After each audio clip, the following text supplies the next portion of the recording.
நண்பன் கேட்டேன். ஏன்னா என்னமோ குழு ஆரம்பிச்சிருக்கேன் நான் ஃபேஸ்புக்கில், வாங்க கலக்கலாம் அப்படின்னு சொல்லிட்டு நல்லா போய்கிட்டு இருக்கானே.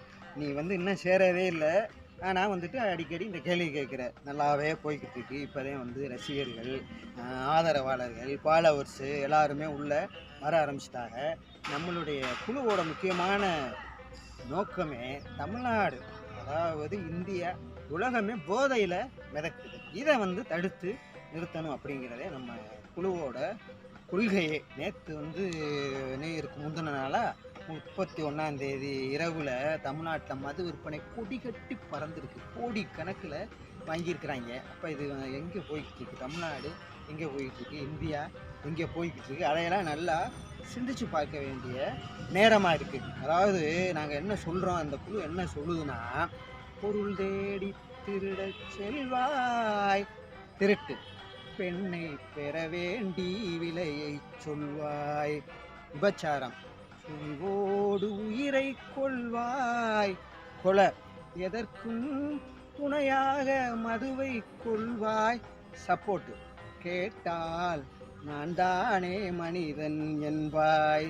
கேடுகட்ட மனுஷன்னு சொல்கிறாங்க. ஆக கவிஞர்கள்லாம் பாடி வச்சுட்டாங்க நல்லா.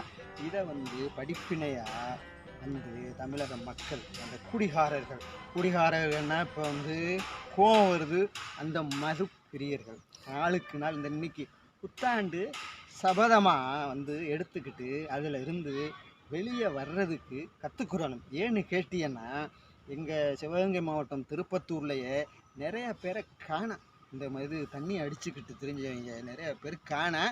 மீதி பேரில் நிறையா பேர் வந்து பாதத்தில் வீட்டில் முடங்கி போய் கிடக்கிறாங்க. அவங்க வேலையை அவங்களால பார்க்க முடியலை.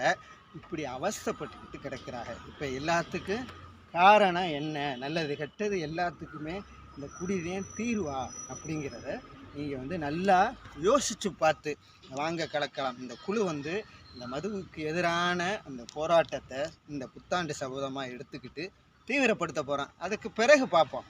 இந்த ஓட்டுக்கு பணம் வாங்கிறது, ஆஃபீஸுகளில் உட்காந்துக்கிட்டு இந்த டேபிளுக்கு கீழே கையை விட்டு அந்த லஞ்சத்தை வாங்கிறது, இதையெல்லாம் அடுத்தடுத்த பிரச்சனைகளாக எடுத்துக்கிட்டு எல்லாத்துக்கும் வந்து ஒரு விழிப்புணர்வை ஏற்படுத்த போகிறது இந்த வாங்க கலக்கலாம்ங்கிற குழு. அனைவருக்கும் ஹாப்பி நியூ இயர்.